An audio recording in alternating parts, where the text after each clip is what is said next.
Hello mga cravings! So ito yung gulay natin ngayon. Today may sigarilyas, bulaklak na kalabasa, kakaunting saluyot, at ito yung sitaw and itong, ano to, kankalunay? Kankalunay. Pero ang tawag sa amin nito ay kulitis. Yan, kulitis to. And sinasama natin luto.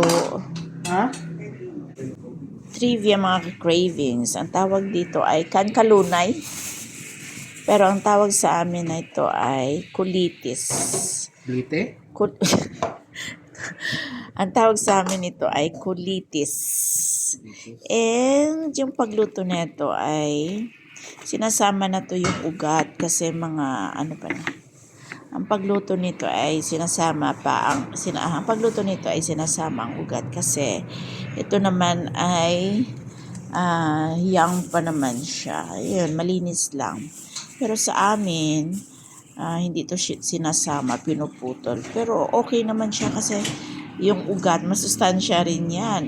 It adds aroma and flavor rin sa gulay. And malambot pa naman siya.